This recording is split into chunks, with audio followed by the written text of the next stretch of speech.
श्री जगदीश प्रसाद गुप्ता छत्तीसगढ़ शासन में chief engineer के पद से रिटायर होने के बाद श्री द्वारिका महाराज स्मृति न्यास के तत्वाधान में श्री द्वारकाधीश एवं बागेश्वर महादेव मंदिर का वर्ष 2005 में अपने पुत्रों इंजीनियर कुंजन गुप्ता एवं इंजीनियर भुवन गुप्ता के सहयोग से अवंती विहार रायपुर छत्तीसगढ़ में निर्माण करवाया। श्रीमद् भागवत कथा, राम कथा, गीता तत्व, वेदांत आदि के तात्पर्य को व्यासपीठ से कहने के कारण संतों द्वारा इन्हें आचार्य श्री जगदीश भी कहा जाता है। अपना संपूर्ण जीवन परमात्मा की सेवा में दिया। उन्होंने परमात्मा भगवान श्री द्वारिकाधीश के दिव्य गुणों और कर्मों को लेकर अभी तक 15 ग्रंथ लिखे हैं, जिन ग्रंथों को भारतवर्ष के जगत गुरु और महापुरुष संतों के द्वारा आशीर्वाद प्राप्त हुआ है। उनके ग्रंथ श्वेताश्वत रूपनिषद, सरलतम बोध के प्रथम विचार, जीवात्मा और प्रकृति के शासक परमात्मा का उद्बोधन सुन रहे हैं आप। श्वेताश्वत रूपनिषद, सरलतम बोध का उद्बोधन सुन रहे हैं आप। श्रुति कह रही है भाई आर साक्षात्कार आनंद की अनुभूति की उपमा कैसे दी जाए। यथा एव बिंबम हृदयोपलिप्तम, कोई बिंब है तेजोमय है, जो प्रकाश युक्त रत्न है। बिंब माने बिंबम, प्रकाश युक्त रत्न है, तेजोमय बिंबम, परंतु मिट्टी से लिप्त होकर मलिन हुआ है। ये लीजिए, ये जो है रत्न है, मट्टी लपट गई, ये मलिन हो गया, ये गंदा हो गया, इसका रूप भी दिखाई पड़ रहा है। जिस प्रकार तत्व सुधांतम भ्राजते, वही भाली भांति धुल जाने पर चमकने लगता है। इसको धो दिया जाए, मट्टी को पानी धुल जाता, साफ सुथरा चमक चमचमाने लगता है, रत्न निखर आता है। तत्वादेही, उसी प्रकार जीवात्मा तत्वादेही आत्म तत्वम प्रसमीक्षा, निर्मल आत्म को योग साधना के द्वारा भलीभांति प्रत्यक्ष करके, उसी प्रकार जीवात्मा निर्मल आत्म को योग साधना के द्वारा भलीभांति प्रत्यक्ष करके एक बीत शोका कृतार्था भवेत भवते, कैवल्य अवस्था को प्राप्त, सब प्रकार के दुखों से रहित कृतकृत्य हो जाता है। वाह, सिंपल उदाहरण तो दिया हमने आपको भौतिक, लेकिन जब आत्म तत्व को योग साधना के द्वारा भली भांति प्रत्यक्ष कर लेंगे, आज मैंने हमको बताया कि मद्रूप कर लेंगे भगवान से, उपाधि रह नहीं जाएगी, तब क्या होगा, आपकी कैवल्यता प्राप्त हो जाएगी, सब दुखों से रहित आनंद मिल जाएगा, आपको कृत हो जाता है। उसके बाद तू यदा आत्म तत्वेन तु ब्रह्म तत्वम दीपोपम मेनेह युक्ता प्रपश्चित, उसके बाद यदा युक्त, जब वह कैवल्य को प्राप्त हुआ योगी, तो यह दीपोपमेन आतत्व, यहाँ प्रकाश में आतत्व के द्वारा ब्रह्म तत्व प्रपश्चित, भली भांति प्रत्यक्ष देख लेता है। तदासा, उस समय वह अजम ध्रुवम, उस जन्मा निश्चल सर्वतत्व विशुद्धम देवम, सर्व तत्वों से विशुद्ध परम देव परमात्मा को जानकर ज्ञात्वा सर्वपाशई विमुच्यते, बिल्कुल सही स्टेज बना दिया।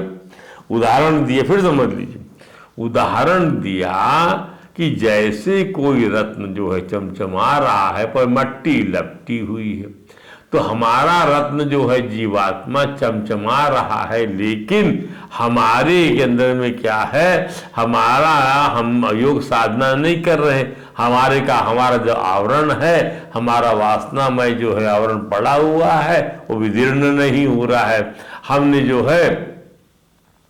हमने योग साधना किया, ध्यान किया, और हमारा निर्मल आत्मतत्व को हमने प्रत्यक्ष कर लिया, आत्मतत्व को, गंदगी हट गई, आवरण हट गया, मल विक्षेप आवरण हट गया, उससे जो है केवल अवस्था को हमने प्राप्त कर लिया।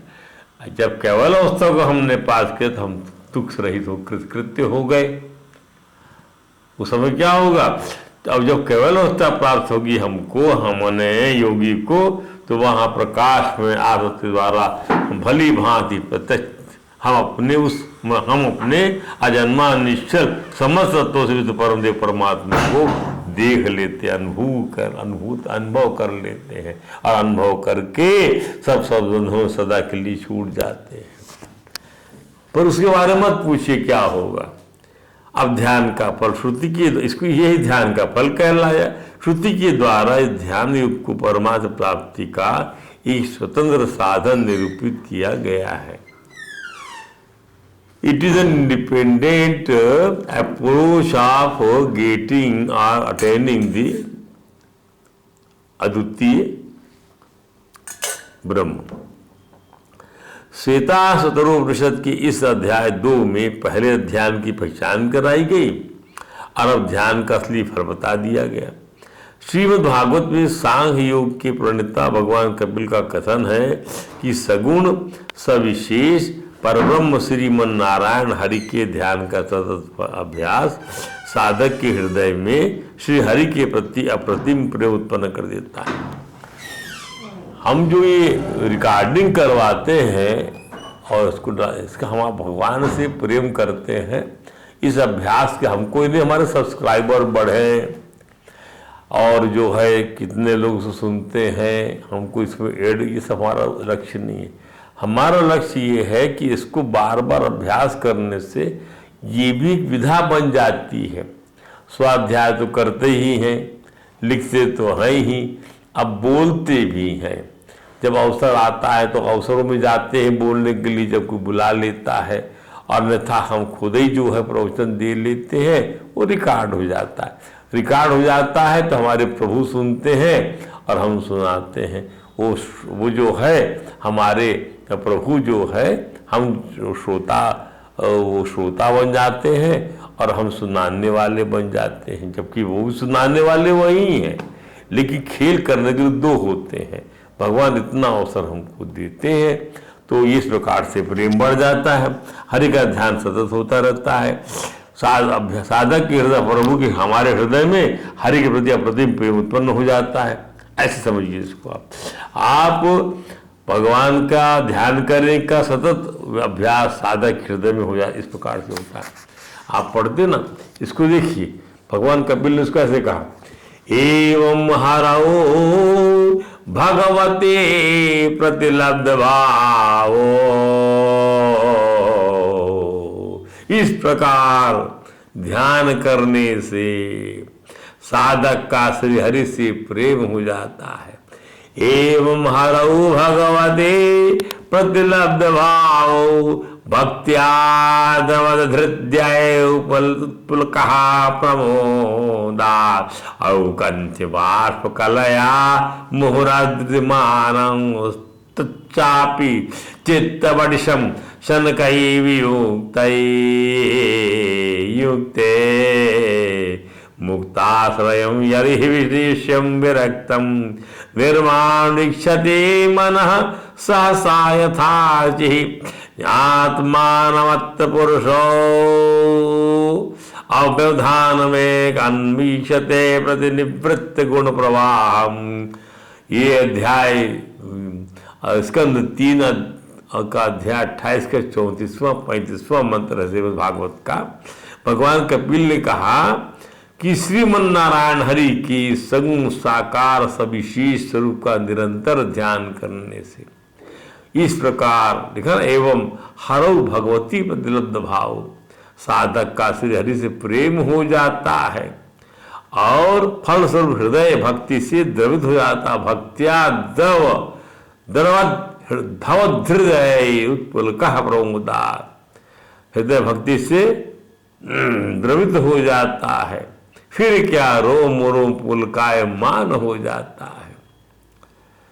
फिर क्या, और आंसुओं से भरी हुई आंखों से साधक भीग जाता है और उत्कंठ बाष्प कलया, ये भर गई आंखें, मुहुर्दिमान चापी, और जैसे मछली को पकड़ने का साधन कांटा होता है,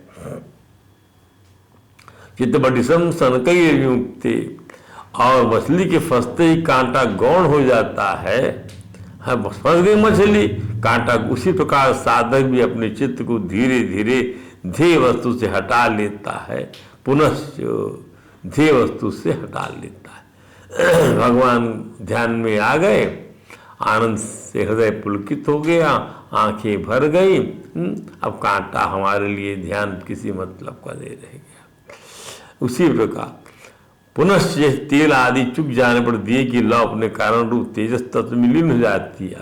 अब चुक गया तेल। तच्चाप चित्त बटिशम सनकई वियुक्ते। उसी प्रकार साधक भी अपने चित्त धीरे विषय से हटा लेता है। पुनः जैसे तेल आदि चुक जाने पर दिए की लौ अपने कारण तेजस तत्व में लीन हो जाती है, वैसे ही आश्रय विषय और राग से रहित होकर शांत हो जाता। वैसे ही आश्रय विषय और राग से रहित होकर शांत हो जाता है। क्या?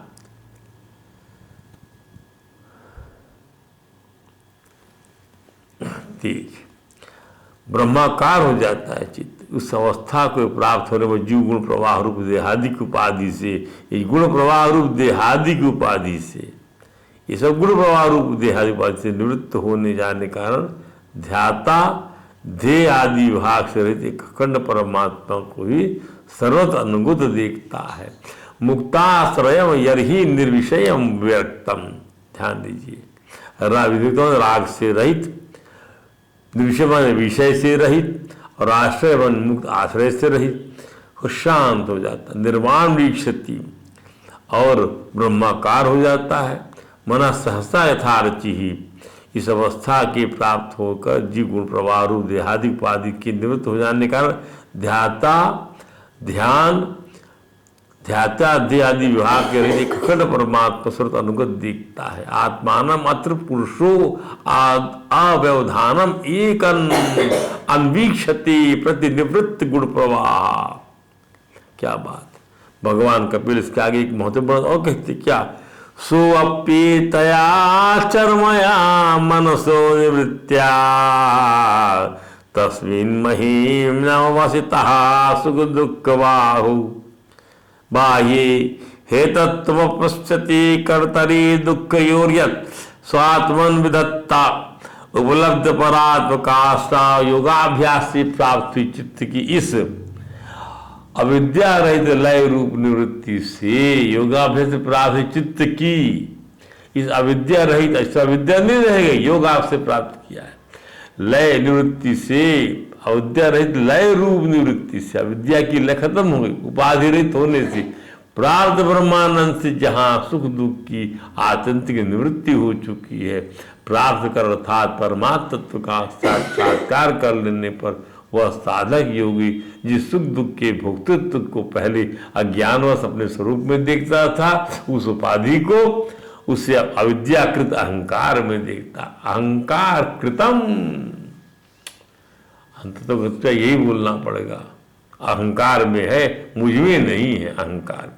जिस प्रकार मदिरा के मद से मतवाले पुरुष को अपनी कमर पर लपेटे हुए वस्त्र का कि कपड़ा पहना है कि नहीं पहना है इसका ध्यान नहीं रहता, उसी प्रकार चर्मावस्था को प्राप्त हुए सिद्ध पुरुष को भी अपनी देह के उठने बैठने अथवा दैवश कहीं जानने या लौट आने के विषय में भी कुछ ज्ञान नहीं रहता, क्योंकि वह अपने परमानंदमय स्वरूप में स्थित रहता है, हो जाता है। इसे भी समझना जरूरी है कि साधक योगी का शरीर तो पूर्व जन्म के संस्कारों के अधीन है। वाह! साधक योगी का शरीर तो उसके पूर्व जन्म के संस्कारों के अधीन है, परंतु जिसे समाधि पर्यंत योग की स्थिति प्राप्त हो गई है और जिसने परमात्मा की भलीभांति जान लिया है, वह सिद्ध पुरुष पुत्र करत्रादि के सहित इस शरीर की को स्वप्न में प्रतीत होने वाले शरीरों के समान फिर स्वीकार नहीं करता, फिर उसमें अहंता ममता नहीं करता। इस योगाभ्यास से प्राप्त समाज जन अवस्था के इस परम सत्य को समझने के बाद की उपाधि रहित अनुभूति ही परमात्म दर्शन का संगीत, जैसा भी हमने बताया। अप्रसगत श्रुति के मंत्रों की व्यवस्था सरल हो जाती है। इसके बाद सुधांतम का मतलब क्या हुआ? हमारी श्रुति में आया सुधांतम, क्या आया है? यहाँ आया है तेजोमयम भ्राजते तत्सुधांतम। श्री शंकराचार्य भगवान कहते हैं सुधांतम माने सुधौतम होता है, माने जैसे कोई चीज खूब धो दी गई हो तो उसको शुद्धौत बोलते हैं, और शुद्धौत को ही श्रुति में शुद्धांत कहा जाता है। शुद्धौत और शुद्धांत एक ही है। श्री शंकरानंद स्वामी कहते हैं शुद्धांतम जो है वो शोधन के अर्थ में है, आग में खूब तपा करके उसको कुंदन बना लिया गया है। तो यही तो लिखा है, यथाई बिंबम हृदयोपलिप्तम तेजोमयम भ्राजते तब शुद्धांतम। मतलब ऐसा शोधन होता है, ऐसा शोधन होता है कि क्या बताएं, खूब धोया जाता है उसको, अर्थात योगाभ्यास किया उसने। तो वहां तब रहने ही वाली नहीं उपाधियां, न चित्त रहने वाला, न गुण रहने वाला है। शुद्धौत हो गया, शुद्धांत हो गया। श्री शंकरानंद स्वामी का शुद्धांतम जो है वो शोधन के अर्थ में, आग में खूब तपा करके उसको कुंदन बना लिए गए। श्री नारायण तीर्थ कहते हैं कि ये शुद्धांतम जो कत्यो है, और इसका अर्थ है अमृत की पराकाष्ठा, सुधाकांत शुद्धांतम।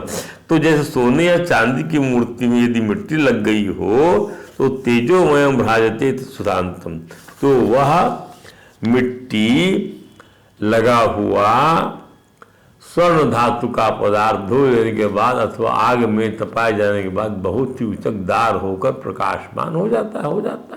उसकी कांति झिलमिल झिलमिल करने लगती। उसी प्रकार आत्म तत्व को प्राप्त कर परमात्मा का साक्षात्कार जीवात्मा अमृत रूपता का अनुभव कर नाना उपाधियों को भूलकर अपने को अनेक से एक अनुभव करने लगता है और अकृतार्थ से कृतकृत्य हो जाता है तथा शोक कृत से भी तो शोक अनुभव करता है। भगवान यही कह रहे हैं कि वो दोनों ही मेरे जीव की उपाधियां हैं, मदरूप होकर ही उससे छुटकारा मिलेगा। वो अहंकार कृत है, वह ध्यान दीजिए। आज तत्व प्रस्वीक्ष, अब इसी मंत्र में कहा गया था, आज तत्व को जब वह देही देख लेता है, माने दूसरे शब्दों में ये सब योगाभ्यास ध्यान के बाद की स्थिति बताई जा रही, तुलना की जा रही, उपमा दी जा रही। तो शब्दों में कहें जीवात्मा को ये बोध हो जाता है कि वह एक खंड सत्ता के सिवाय, एक खंड ज्ञान के, एक खंड आनंद के सिवाय दूसरी की वस्तु आई नहीं। अभी हमने बताया पंच महाभूतों से एकीकृत हो जाता है, समझ गए आप। और तब वह कृतार्थो भव, तो मान्य तब उसके लिए प्राप्त कुछ नहीं रह जाता, सारे अर्थ उसके पूरे हो जाते, तब वही प्राप्तव्य हो जाता है। स्वामी विवेकानंद जी कहते हैं कि कृतार्थ माने जिसको जितना धन कमाना था, जितना पाना था उतना पा लिया, अब धन पाना बाकी नहीं रहा, उसका नाम हो गया कृतार्थ। अभी कमाना बाकी है तो कृतार्थ नहीं है। अर्थ माने पैसा, अर्थ माने धन, प्राप्तव्य। कृतार्थ माने कृतार्थ, अर्थ कृत, जितना पाना था पा लिया मैंने, मैं कृतार्थ हो गया, अब मुझे पाना बाकी नहीं। इदा ही माने जब इस लोक में इस जीवन ने परमात्मा का साक्षात्कार करने की दिशा में ये पदों का विवेचन चल रहा है, उस श्रुति की योगाभ्यास अवरुद्ध करते रहना चाहिए।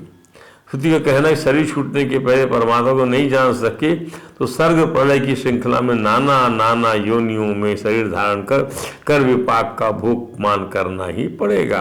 कठोपनिषद कहता है ओ ही चेद सकदवधुम प्राक् शरीरस्य विस्त्रसा तथा सर्गेषु लोकेषु शरीरत्वाय कल्पते। यदि शरीर का पतन होने से पहले, मृत्यु के पहले इस शरीर, मनुष्य शरीर में ही साधक परमात्मा को साक्षात कर सका तब तो ठीक है, नहीं तो फिर अनेक कल्पों तक नाना लोक और योनियों में शरीर धारण करने को विवश होना पड़ेगा। इसलिए बहुत लोग कोई नियम का पालन नहीं करते, उनको चाहिए कि अपना कोई नियम बना के चलें और जितना हो सकता है करें, नहीं तो आपको करना तो पड़ेगा ही। जैसे बिना पढ़े लिखे आपको कोई डिग्री नहीं मिलेगी, नौकरी नहीं मिलेगी और आपका व्यक्तित्व निखरेगा नहीं, वैसे भगवान का ये काम के बिना भी आपकी गति होगी नहीं।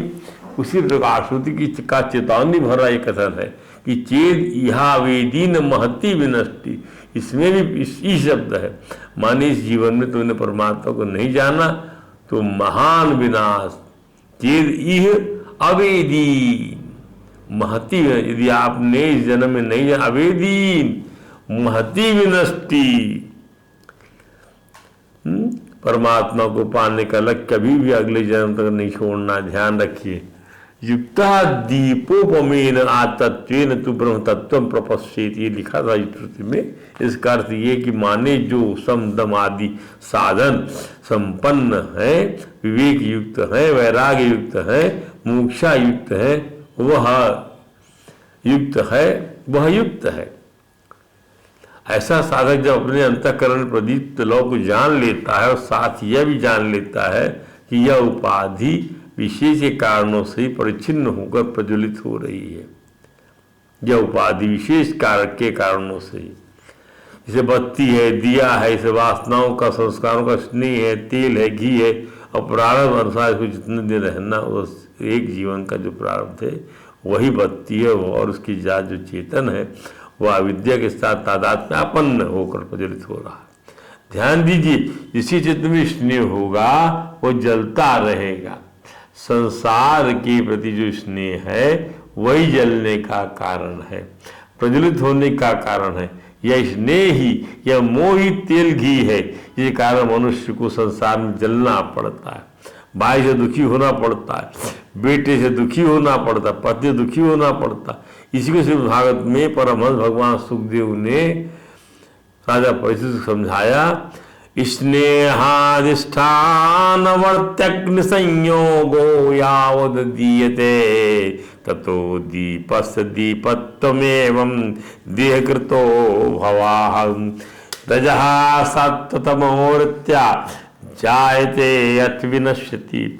जब तक तेल रखने का बर्तन, बत्ती और आग का संयोग रहता है तभी तक दीपक में दीपक बना है। वैसे ही उसके समान जब तक आत्मा का कर्म और मन, शरीर और इसमें रहने वाले चैतन्याध्यास नाना वायु सा संबंध रहता है तभी तक उससे जन्म मृत्यु के संसार चक्र में भटकना पड़ता है। और रजोगुण, रजोगुण, सतोगुण और तमोगुण की वृत्तियों से उत्पन्न, स्थित और विनष्ट होना पड़ता है। तो प्रसंग श्रुति में ध्यान योगी को आत्मतत्व की प्राप्ति हो गई है, अर्थात स्वयं ज्योति की अवस्था प्राप्त हो गई है और वह ब्रह्मभूत आनंद में का कारण होकर रहा है। जैसा गीता में योगेश्वरेश्वर भगवान श्री कृष्ण ने चरणवार ध्यान योग की उपलब्धि के अंतर्गत राजा अर्जुन को समझाया कि देखो अर्जुन, दुख रूप संसार के वियोग के नाम, वियोग के संयोग के वियोग का नाम दुख रूप संसार के संयोग के वियोग का नाम दुख। तब विद्यात, उसको जानो दुख संयोग वियोगम, दुख के संयोग से वियोग हो जाए वही योग है, उसे योग की संज्ञा दी जाती है। चाहे समता कह दे, चाहे संसार के संयोग का वियोग कह दे, दोनों एक ही है। तात्पर्य है कि संसार में स्थिति होने पर संसार के संयोगों का वियोग हो जाएगा और संसार के संयोग का वियोग होने पर समता में स्थित हो जाएंगे। समत्वम योग उच्चते, यही आज तत्व के उपलब्ध होने की अवस्था है। दूसरी बात, आज तत्व की उपलब्धि के लिए भगवान कहते हैं संकल्पों से उत्पन्न होने वाली संपूर्ण कामनाओं का त्याग करना अनिवार्य है। पहले स्फूर्णा होती है, फिर संकल्प होता है, ऐसा करना है, फिर संकल्प हो गया। स्फूर्णा में सत्ता, आसक्ति और आग्रह होने से वह संकल्प हो जाता है और बंधन कारक होता है। संकल्प से कामना उत्पन्न होती है, तो आप स्फूर्णा, संकल्प, कामना। संकल्प is the mother of desire. स्फूर्णा दर्पण के कांच की तरह है जिसमें चित्त पकड़ा नहीं जाता, पर संकल्प कैमरे के कांच की तरह है जो चित्त पकड़ा जाता है। ध्यान दीजिए, स्फूर्णा क्या है? दर्पण के कांच की तरह। दर्पण का कांच, इसमें स्फूर्णा आई, फूट जाती, परंतु संकल्प कैमरे की कांच की तरह है। कैमरे में जो कांच रहता है ना, उसमें छप जाती छवि, वो इमेज जाती नहीं। साधक को सावधानी रखना चाहिए कि स्फूर्णा हो तो हो, वह संकल्प ना हो। मन स्फूर्णा निकल जाए, फूट जाए, टूट जाए। कामना रहित मन से इंद्रियों को विषयों से हटाना, कामनाओं का त्याग करके जब मन कामना रहित हो जाए तब ऐसे कामना रहित मन से इंद्रिय समूह को सभी ओर से हटा लेना है। यही मनोनिग्रह है, यही इंद्रिय निग्रह भी है। चौथा, मन बुद्धि को परमात्मा में लगाना, जब मनोनिग्रह और इंद्रिय निग्रह हो जाए तो धैर्यपूर्वक बुद्धि के द्वारा संसार से उपराम होकर मन का परमात्मा में निरोध करना, अर्थात कुछ भी चिंतन नहीं करना। आत्मस्थम मनः कृत्वा न किंचित भी चिंतयेत। स्वामी राम सुखदास जी कहते हैं सब जगह एक सच्चिदानंद परमात्मा ही परिपूर्ण है, संकल्पों में पहले और पीछे वही परमात्मा, ऐसा बुद्धि का दृढ़ निश्चय निर्णय रहे। मन में कोई तरंग पैदा हो भी जाए तो उस तरंग को परमात्मा का ही स्वरूप माने। अब इसको जो है और इसके का विस्तार आपको हम कल बताएंगे, आज यही विश्राम देते हैं। हरे राम राम राम हरे हरे, हरे कृष्ण कृष्ण कृष्ण हरे हरे।